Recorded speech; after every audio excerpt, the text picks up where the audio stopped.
Hello friends, Neha એજ્યુકેટરમાં આપનું સ્વાગત છે. આજે હું લઈને આવી છું અલંકારનો ભાગ 2. આપણે કાલે શીખ્યા હતા શબ્દ અલંકાર અને આજે શીખીશું તેનો બીજો ભાગ અર્થ અલંકાર. રાઈટ? શબ્દ અલંકાર યાદ છે ને કે શબ્દો રિપીટ થતા હોય, શબ્દનો પ્રાસ બેસતો હોય, એવા શબ્દોને જ્યારે અલંકૃત કરવામાં આવે છે એને શબ્દાનુપ્રાસ અલંકાર કહે છે. એમાં કેટલા છે? વર્ણ સગાઈ, પ્રાસ સાંકળી, યમક, અંત્યાનુપ્રાસ. ક્લિયર? અને આજે આપણે શીખીશું અર્થ અલંકાર. અર્થ અલંકાર એટલે એમાં અર્થનો સમાવેશ થાય છે. જેમ કે ઉપમા અલંકાર, સૌથી પ્યારો, સૌથી ઈઝી.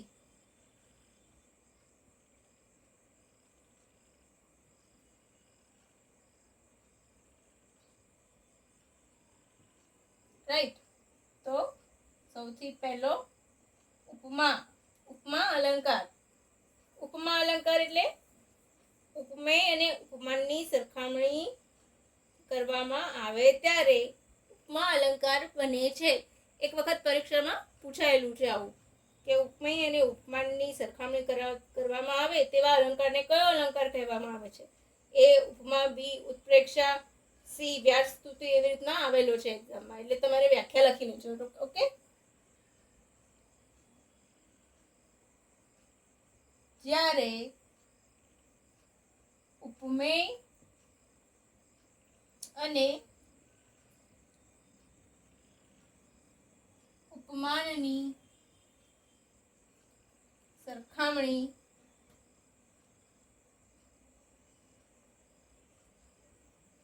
સૂચક શબ્દો દ્વારા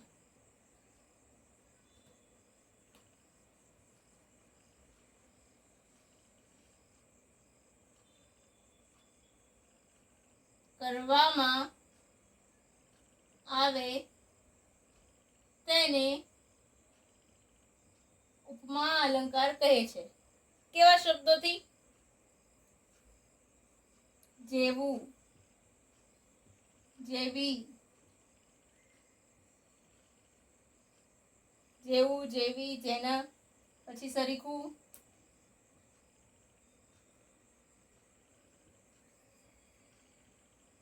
શી, શેયા, શું, શી, શા, શું જેવા શબ્દો વાપરીને કરવામાં આવે. જેમ કે સૌથી જાણીતું ઉદાહરણ, દમયંતીનું મુખ ચંદ્ર જેવું છે. દમયંતીનું મુખ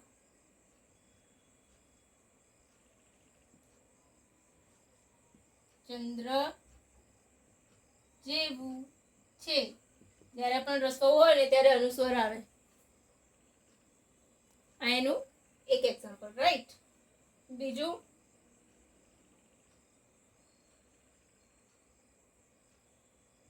ઉદાહરણ, અનિલશ્રી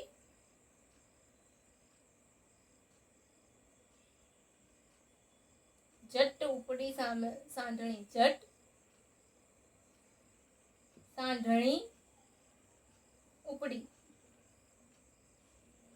તો અહીંયા શું છે? સી, શી, જેવું. અમારા એ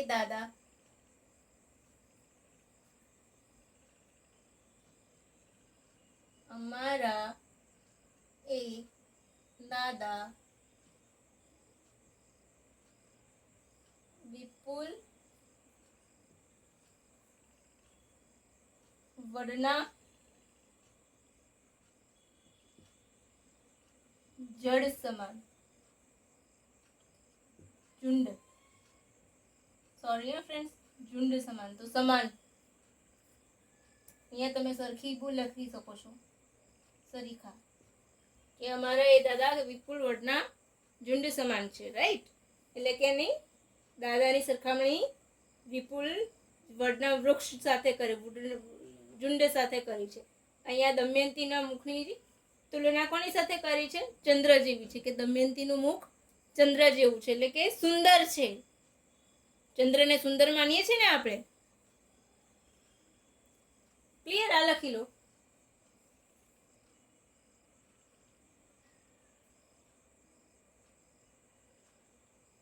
પછી આવશે અર્થ અલંકારનો બીજો ભાગ. ફ્રેન્ડ્સ, કદાચ લેક્ચર થોડો લાંબો થઈ જાય ને તો તમે જરૂરથી જોજો. તમારું 1 માર્ક છે ને આ પાક્કો કરી આપશે.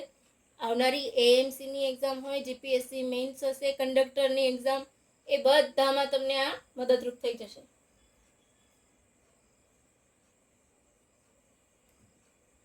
અને જે ઇઝી છે ને એના હું એકાદ બે ઉદાહરણ કરાવીશ. જે થોડાક અલગ છે એમાં આપણે થોડુંક એક્સ્ટ્રા જોઈશું.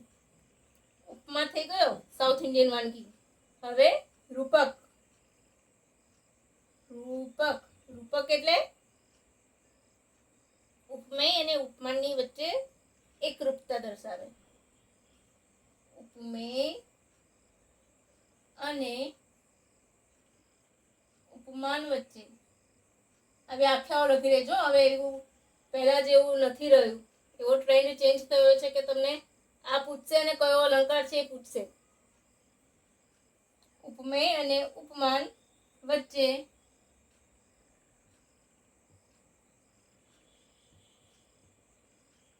એકરૂપતા દર્શાવે. જેમ કે અમે રે સૂકું રૂનું પૂંડું, તે તમે અત્તર રંગીલા રસદાર.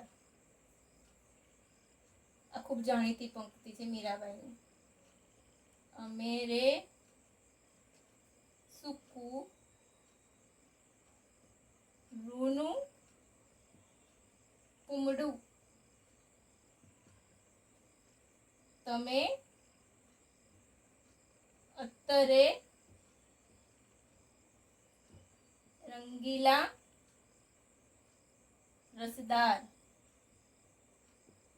એટલે શું કહે છે? અમે રે સૂકું રૂનું પૂમડું, એટલે કે રૂ અને પૂમડું, સૂકું અને રૂ, સૂકું રૂનું પૂમડું, એ બેને એક બતાવી દીધું છે. બેની વચ્ચે એકરૂપતા આવી ગઈ છે. અને તમે કેવા છે? તો રંગીલા અત્તર રસદાર જેવા છો.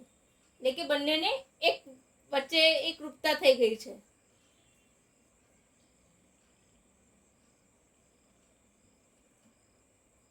ખારવા મોગરાના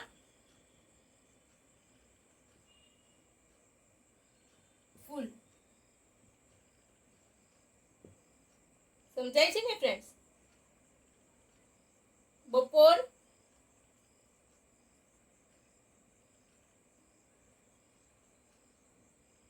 એક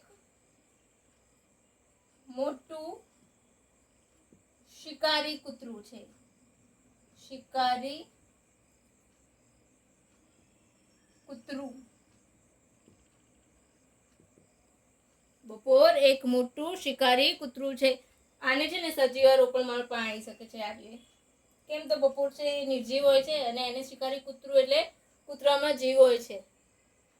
તો એ માની લો કે એક જ ઓપ્શન આપશે ને બંને આપ્યા હશે ને તો એ તમને આનો માર્ક એક પાકો થઈ જશે. રાઈટ? કાં તો એ ક્વેશ્ચન જ કેન્સલ થશે, કાં તો તમને બંને ઓપ્શન આપ્યા હશે. અને સૌથી ગુજરાતી ચોપડીનું સૌથી ફેમસ વાક્ય, છકડો પાણી પંથો ઘોડો થઈ ગયો.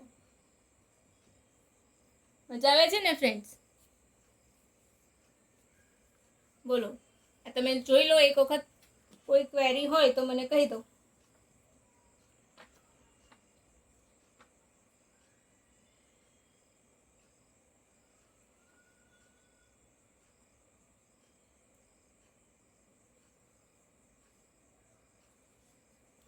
એક બીજું એક્ઝામ્પલ લખાવો ફ્રેન્ડ્સ.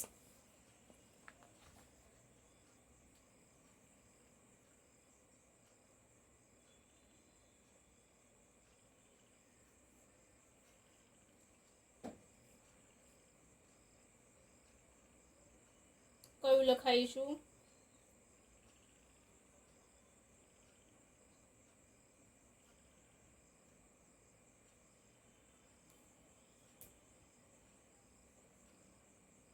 ઊંઘતો પાએ જગની જેલ. ઊંઘતાને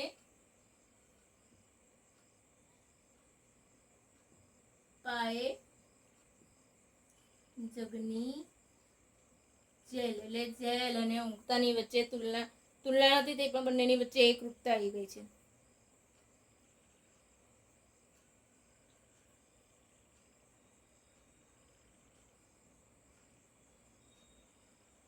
અને એક ફેવરિટ એક્ઝામ પેપર સેટરનું એક ફેવરિટ એક્ઝામ્પલ લખાવું છું.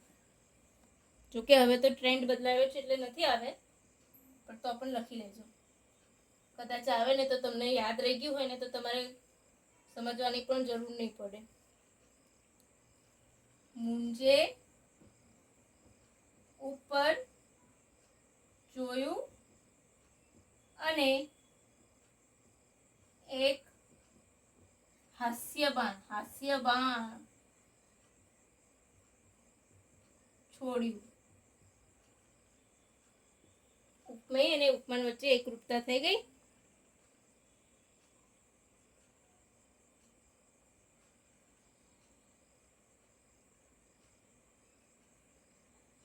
એક છેલ્લું લખાય તો બહુ મસ્ત છે. તમે તમારા પ્રમાણે નંબર આપજો. હા, વાણી તો બાણ ને ફૂલ, બાણ ને ફૂલ કા વિંધે ક્યાં વધાવે, કા વિંધે કાં વધાવે. ડન. વાણી અને બાણની વચ્ચે, બાણ અને ફૂલ વચ્ચે એક રૂપતા આવી ગઈ છે. વાણી એટલે આપણે શબ્દો જે વાપરીએ છીએ ને એ ઘણી વખત એટલા ધારદાર હોય છે કે આપણને કલ્પના પણ નથી હોતી.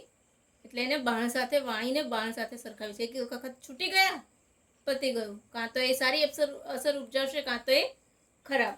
બરાબર. એટલે ફૂલ બોલે તો સારું બોલો તો ફૂલ જેવી લાગે, ખરાબ બોલો તો બાણ જેવી લાગે. પછી ત્રીજો અલંકાર લખતા રહેજો ફ્રેન્ડ્સ. ઉત્પ્રેક્ષા અલંકાર. ઉત્પ્રેક્ષા, આમાં બોલો, આઈ થિંક સો બધાને આવડતું હશે.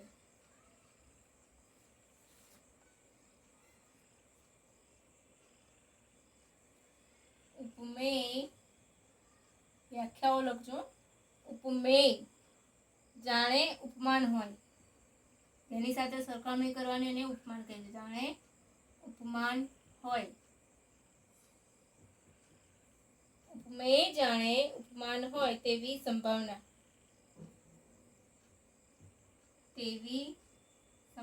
માટે. જાણે રખે શકે શા માફક કીવર્ડ છે. જાણે રખે શકે, જાણે રખે શકે શા માફક. બરાબર.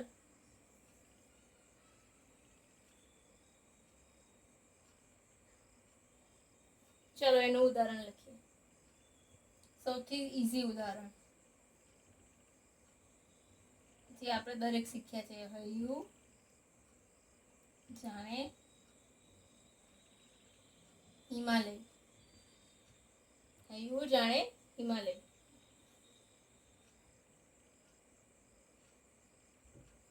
બીજું, તે ડગલા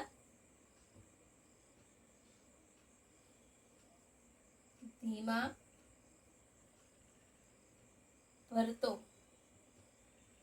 કોઈ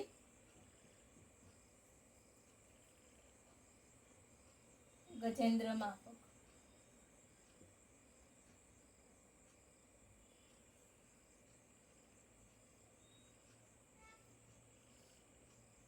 સમજાય છે ને? જાણે રખે સખે.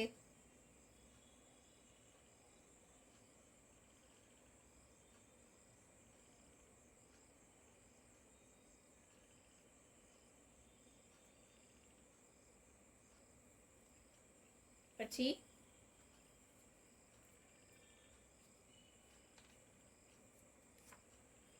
જાણે રખે શકે શ્રી માફક શા માફક. ચાલો, ઓકે છે ને આટલું? હવે વ્યાજ સ્તુતિ કે વ્યતિરેક શીખવાડું. વ્યતિરેક કરાવી દઉં? આ બહુ ઈઝી છે.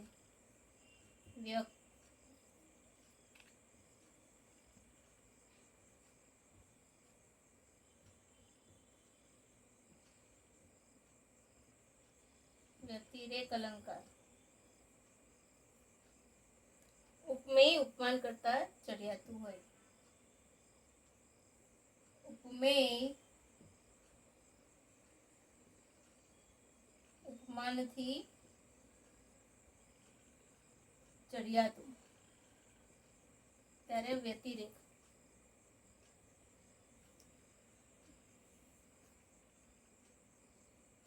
ચલો ઉદાહરણ લખીશું. એનું શરીર તો ફૂલથી એ હલકું ને કોમળ છે. એનું શરીર તો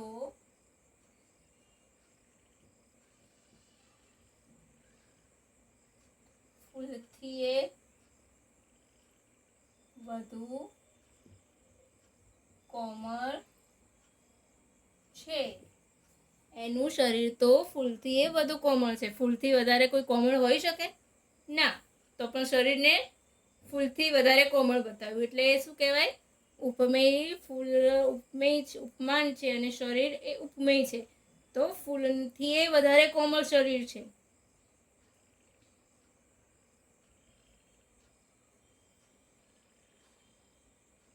એક બીજું ઉદાહરણ લખાવું કે સમજાઈ જશે આટલામાં? હું માનું છું ત્યાં સુધી તમને આટલામાં તો સમજાઈ જશે.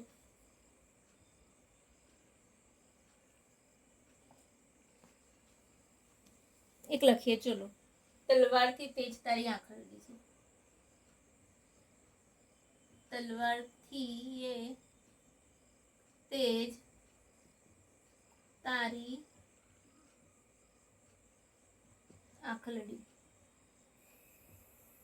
આવું બને? બોલો તમે જ કહો, આવું બને?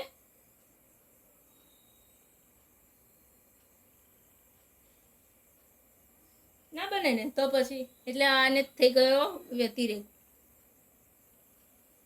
હવે એસેસ લઈ લીધો છે ને ફ્રેન્ડ્સ?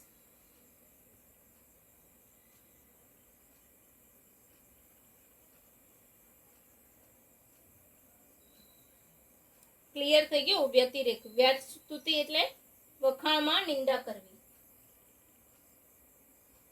વ્યાજ સ્તુતિ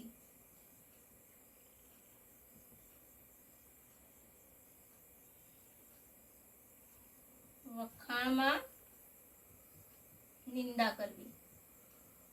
રાઈટ? જેમ કે ઓહ શી તમારી બહાદુરી, ઉંદર જોઈને નાઠા.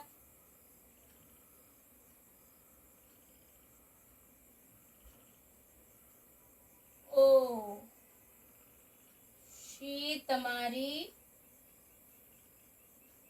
બહાદુરી, ઉંદર જોઈને નાઠા.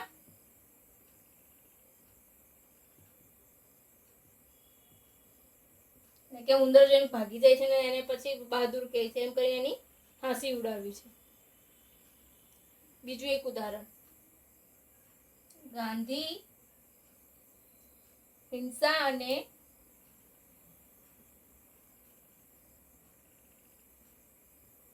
અસત્યના દુશ્મન હતા. અસત્યના શબ્દ ચેન્જ કરીશું, વેરી હતા. વેરી એટલે દુશ્મન. તો હિંસા અને અસત્યના વેરી હતા. પછી આવશે શ્લેષ અલંકાર.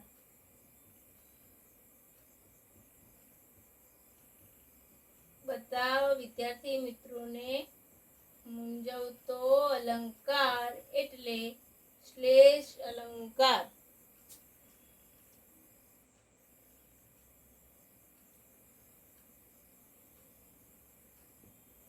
પંક્તિમાં આપેલ શબ્દનો અર્થ દરેક વખતે અલગ બને થાય. એટલે કે આ રમણીનો રાગ કોને મંત્રમુગ્ધ ન કરે? રાગ એટલે બંને ભાષામાં. એક બેસ્ટ એક્ઝામ્પલ લો. જવાની તો જવાની,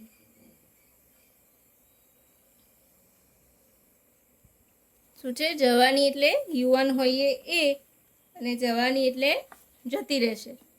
રાઈટ? જવાની તો જવાની. પછી બીજું, તપેલી તપેલી છે.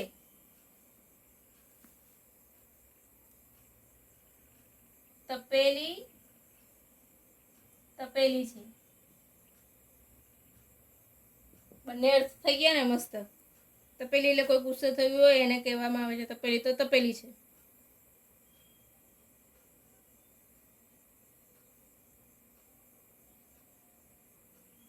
સુરત તું જ રડતી સુરત. સુરત તું જ રડતી સુરત. સુરત એટલે એક ચહેરો અને એક સુરત એટલે સિટી. આ સુરત હોય એને ચહેરો કહેવાય. જોડણી યાદ રાખજો. અને આ સુરત એટલે નામ છે શહેરનું.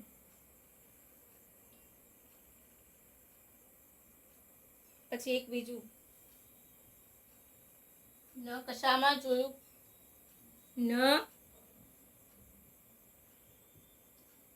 નકશામાં મેં જોયું, તે નકશામાં જોયું.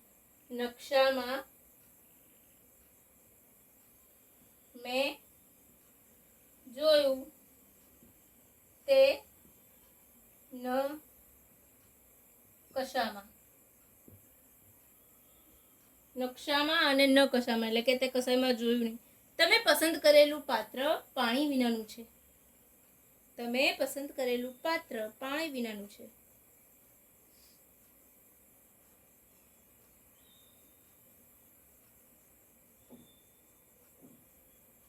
છે ને એ મસ્ત શબ્દ.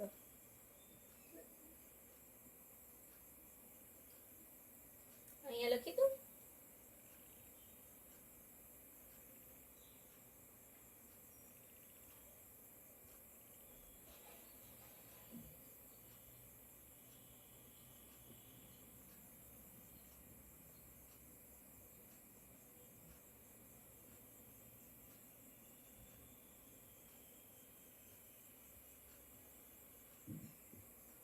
તમે પસંદ કરેલું પાત્ર પાણી વિનાનું છે. તો અહીંયા પાત્ર એટલે વાસણ પણ થાય. પાત્ર એટલે વ્યક્તિ માટે. સમજાયું ફ્રેન્ડ્સ? પાત્ર એટલે વ્યક્તિ માટે પણ વપરાય અને વાસણ માટે પણ વપરાય. પાણી તો પાણી એટલે પીવાનું પાણી, અને પાણી એટલે કોઈ જાતની એનામાં તાકાત વગરનું છે. સિમ્પલ.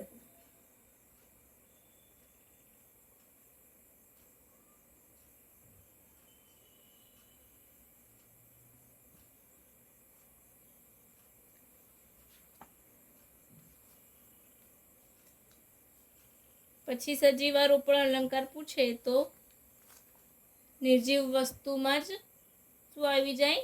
જીવ હોય એવું બતાવે. લખાઈ ગયું હશે ને ફ્રેન્ડ્સ?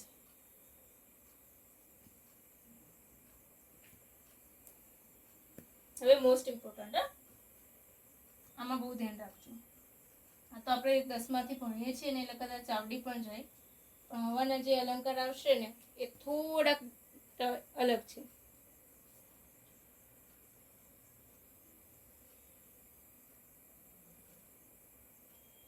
અનન્વય અલંકાર રહી ગયો, એ ઈઝી છે.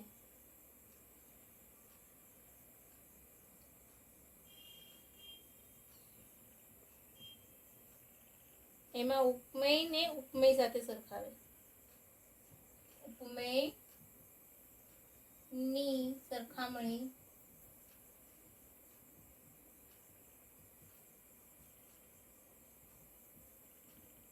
ઉપમેય સાથે. ગાંધીજી એટલે ગાંધીજી.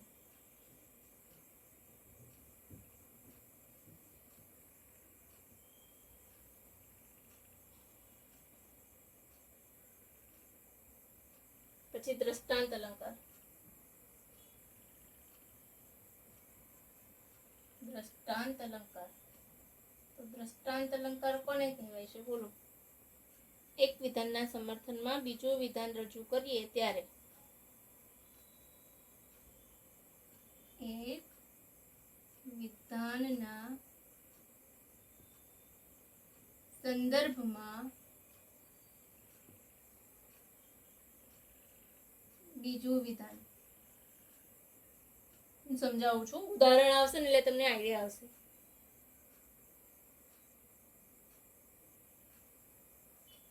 એક જ એક્ઝામ્પલ આપીશ, એના ઉપરથી તમને ફટ્ટ દઈને સમજી જશે. ઊંચી નીચી.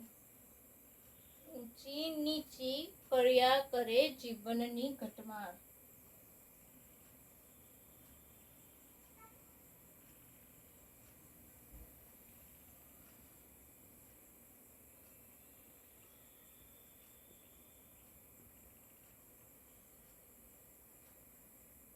ભરતી એવી ઓટ છે, ઓટ પછી જુવાર.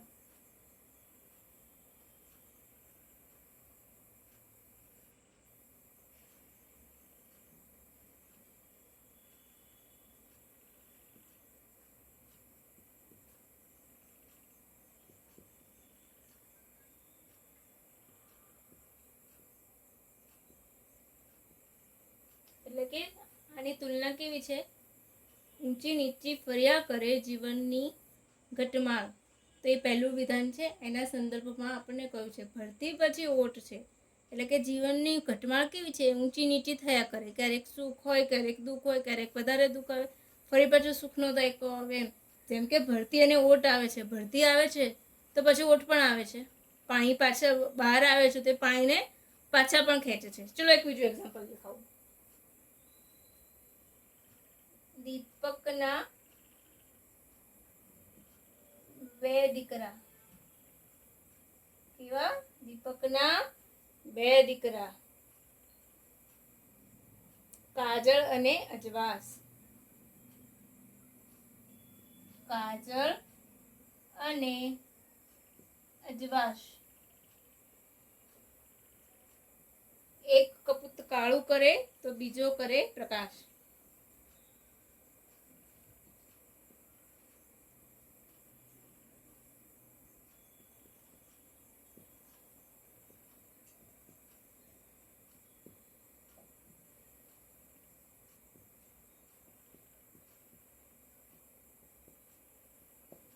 એટલે કે દીપકના બે દીકરા, એટલે કે આપણા સંસારની જે વાત છે એ બતાવવા માટે દીપકના બે દીકરા કાજળ અને અજવાસનો સહારો લીધો છે. એનો સંદર્ભમાં, બીજા વિધાનના સંદર્ભમાં પહેલું વિધાન આપણને ટાંક્યું છે. લખાઈ ગયું? જરા તમે લખી લેજો.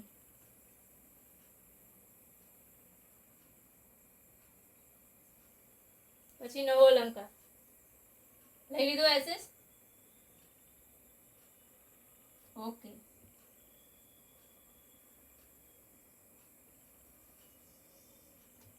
હવે આવશે અતિશયોક્તિ અલંકાર.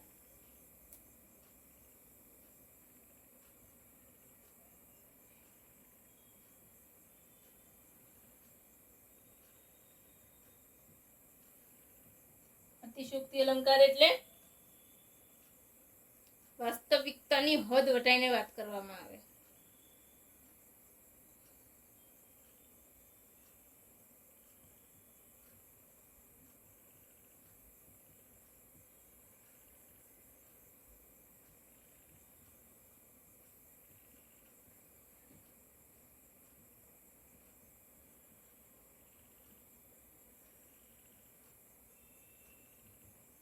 વાસ્તવિકતા હોય એનાથી બહાર જઈને કંઈક વધારે એક્સ્ટ્રા વખાણ કરવામાં આવે. જેમ કે ભીમે જેવી ગદા ઉપાડી તેવા બધા ભોંય ભેગા થઈ ગયા. તેવા બધા ભોંય ભેગા થઈ ગયા. આવું પોસિબલ છે? વિચારો તમે જ.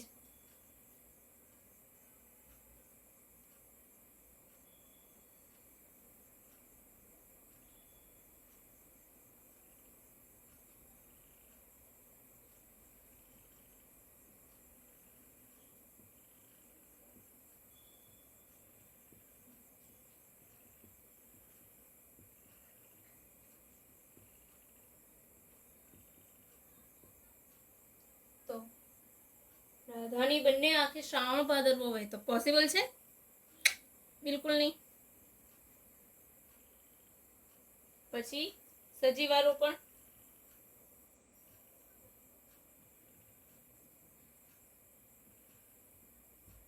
ફ્રેન્ડ્સ, તમને મારું લેક્ચર ગમતો હોય તો લાઈક, શેર, સબસ્ક્રાઇબ અને કમેન્ટ જરૂરથી કરજો. સજીવારોપણ તો નિર્જીવ વસ્તુમાં માનવીય ગુણોનું વાત કરવામાં આવે. નિર્જીવ વસ્તુમાં માનવીય ગુણો બતાવે.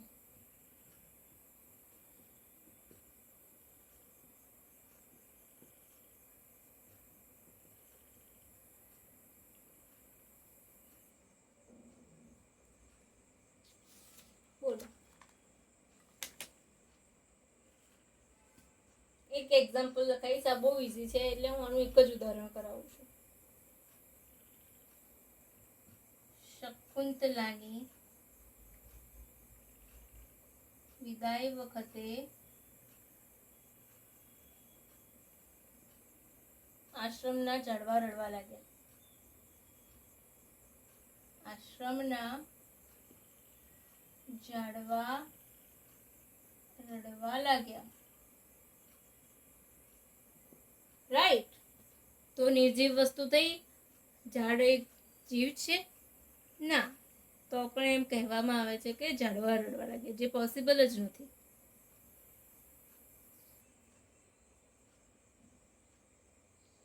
ચલો, આ લખાઈ જાય ને એટલે હું શીખવાડું છું બીજો અલંકાર. Most important. કદાચ બુકમાં 10th સુધીમાં આવતા જ નથી આ અલંકાર. આજે હું લખાઈશ ને.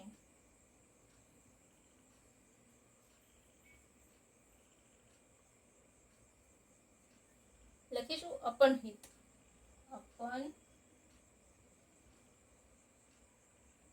અપહૂતિ કો, અપનહૂતિ કો, જે પણ કહો. અપનહિત કોને કહેવું? તો ઉપમેયનો નિષેધ થાય. ઉપમેયનો નિષેધ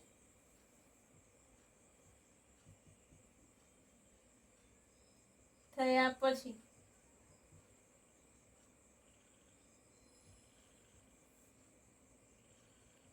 ઉપમેયનો નિષેધ થયા પછી ઉપમાનનું આરોપણ.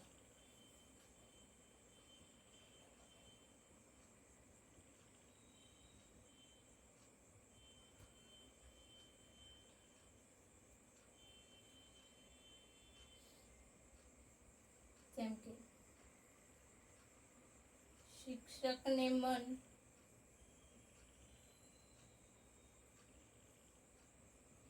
વર્ગ નહીં પણ સ્વર્ગ છે. રાઈટ. આ શહેર ના ના, આ તો ઈંટ કોન્ક્રીટનું જંગલ, ઈંટોનું જંગલ. ચલો ને ઈઝી લખી આપું છું. ઈંટોનું જંગલ. તો અપનહૂતિ એટલે કે ઉપમેય છે એનો નિષેધ થઈ જાય છે. શિક્ષકને મન વર્ગ, તો વર્ગનો નિષેધ થાય છે અને પછી ઉપમાન આવે છે. શું? તો એ સ્વર્ગ છે. શહેર, આ શહેર ના, આ તો છે ઈંટોનું જંગલ. ઉપમેય છે એને બદલે ઉપમાનનું પછી આરોપણ થાય છે. પહેલા ઉપમેય યુઝ થઈ ગયો છે, ઉપમેયને આપણે વાપરી લીધો છે. રાઈટ? સમજાઈ ગયું ને ફ્રેન્ડ્સ? ચાલો, સ્વભક્તિ અલંકાર. સ્વભક્તિ અલંકાર તો કોને કહેવાય? જ્યારે દ્રશ્ય કે ક્રિયાનું વર્ણન કોઈ પણ અલંકારના ઉપયોગ વગર કરવામાં આવે. કોઈ સિમ્પલ લેંગ્વેજમાં ઘટનાનું આબેહૂબ વર્ણન,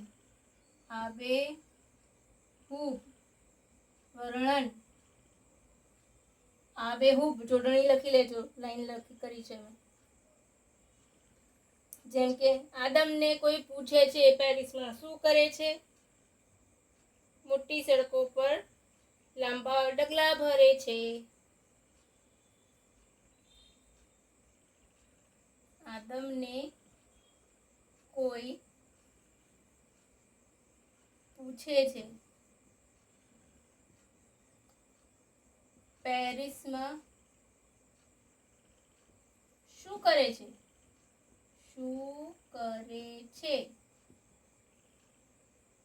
તો શું કરે છે? લાંબી સડક પર લાંબા ડગલા ભરે છે. લાંબી સડક પર લાંબા ડગલા ભરે છે.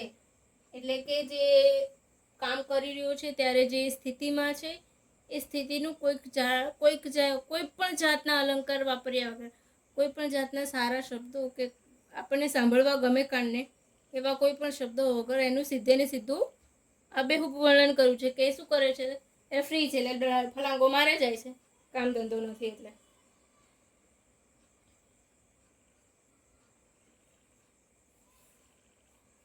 ચાલો, ઇરેઝ કરું. આપણે 2 શીખ્યા, બરાબર? હવે લાસ્ટ 2 બાકી રહેશે.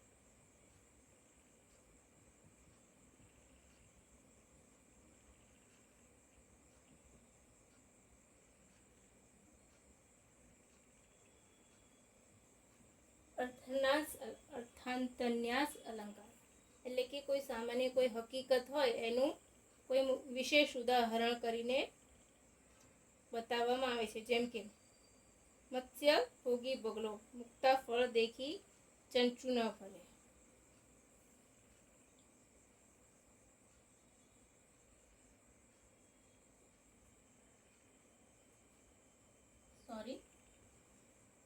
મત્સ્ય ભોગી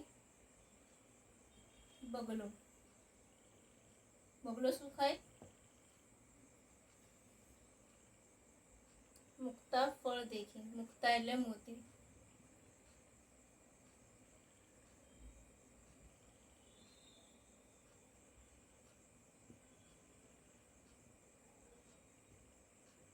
એટલે કે જે મોતી જે બગલો ખાય છે, શું ખાય છે? એની આદત શું છે ખાવાની? એ મત્સ્ય ખાય, માછલી ખાય છે. એનો ખોરાક શું છે? માછલી. તો એ કંઈ ફળ, સારા ફળ કે મોતી કે એવું જોઈને એને ચાંચ મારવા જશે નહીં. એટલે કે આ સામાન્ય હકીકત છે, એને વિશેષ રીતે દર્શાવ્યું છે. રાઈટ?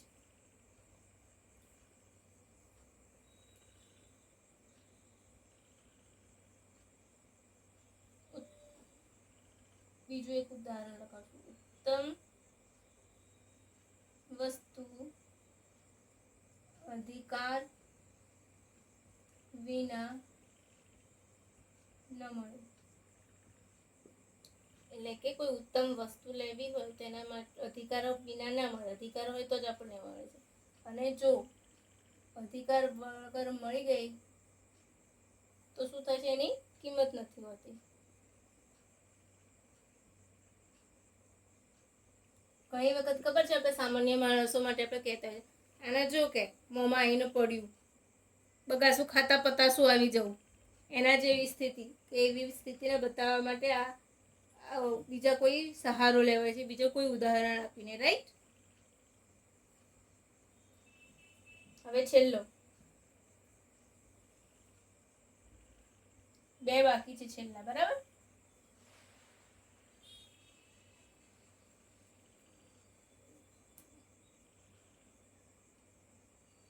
વિરોધાભાસ અલંકાર.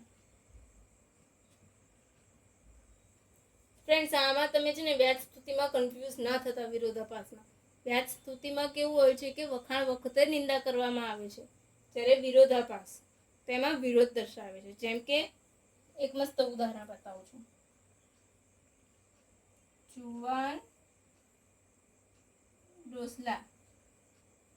જુવાન ડોસલાના સત્યાગ્રહ આગળ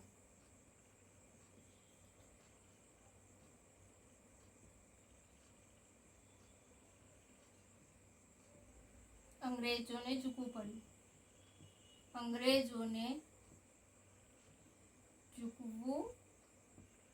પડ્યું. ગાંધીજી જુવાન ન હતા. જુવાન ડોસલો પોસિબલ છે? નો.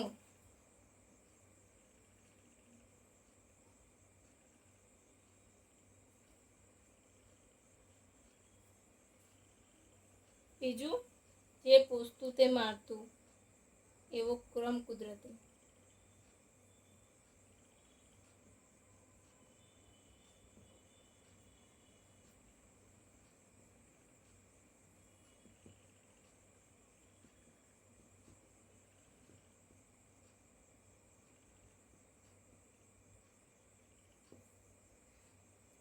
સમજાયું ને ફ્રેન્ડ્સ?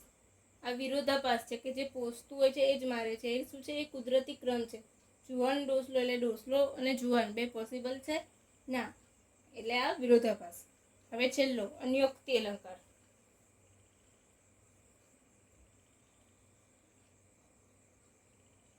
આમાં કેવી રીતે લખીશ કાકા?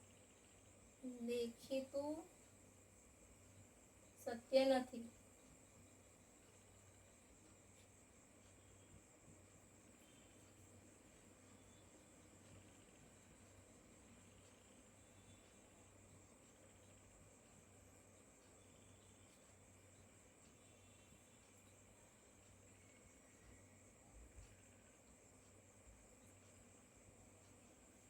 મીન્સ કે વિરોધાભાસમાં દેખીતી રીતે જુવાન ડોસલાના સત્યાગ્રહ આપણને સત્ય ન લાગે, પરંતુ આપણે વધારે વિચારીએ તો એમાં એક બહુ ઊંડું સત્ય છુપાયેલું હોય છે. જેમ કે આપણે અત્યારે નથી કહેતા કે સત્ય ચપ્પલ પહેરતું હોય ત્યાં સુધી જૂઠ આખા બજારમાં ફરીને આવ્યું હોય છે. સમથિંગ એવું જ સમજી લો તમે વિરોધ. હવે છેલ્લો અલંકાર કેવો? અન્યોક્તિ.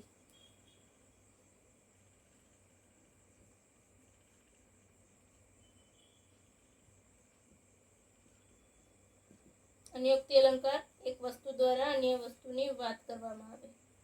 મોટા ભાગે કહેવત હોય. મોટા ભાગે એટલું યાદ રાખવાનું, કહેવત હોય. જેમ કે ભૂખે મરે સિંહ તો એ ઘાસ ન ખાય. મીન્સ કે કોઈ વસ્તુ હોય ને જે એની પ્રકૃતિ ન છોડે. સિંહ ભૂખે મરશે પણ એ ઘાસ નહીં ખાય, એને માંસ જ જોઈશે, એને પ્રાણીઓ જ જોઈશે, રાઈટ. અને જો માનવ માંસ ચખી ગયો તો એ પણ જોઈએ, એટલે તમારે ડરીને ચાલવું જોઈએ.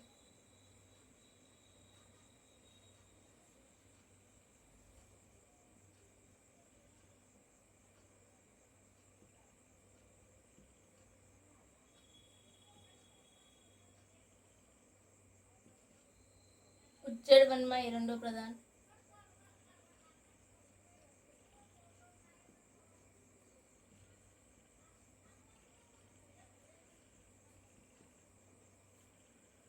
ચા કરતા કેટલી ગરમ.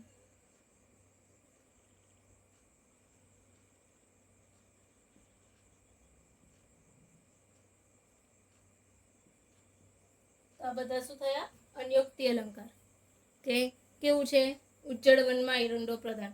તો ક્યાંય કોઈ વસ્તુ મળતી જ ના હોય તો સાવ સસ્તી અને બકવાસ વસ્તુ હોય ને તો પણ એ આપણને બહુ જ સારી લાગે છે એ સંદર્ભમાં. ચા કરતાં કેટલી તો ઘણી વખત આપણે મોટા માણસને મળવા જઈએ તો એ તો બહુ પોલાઇટલી વાત કરતા હોય છે, પણ નાના માણસો આપણી સાથે કેવી રીતે ઉદ્ધતથી વર્તતા હોય છે એની માટે છે. ઓકે ફ્રેન્ડ્સ, તો આજે તમારો અલંકાર ભાગ 2 એ અહીંયા પૂર્ણ થાય છે. હું આશા રાખું છું કે તમને ગમ્યું જ હશે, કારણ કે આ તમને આવનારી બધી જ પરીક્ષામાં બહુ જ ઉપયોગી થઈ પડશે. એ પછી મેઇન્સ હોય તો મેઇન્સમાં પણ તમને ઉપયોગી થશે અને ઓબ્જેક્ટિવમાં.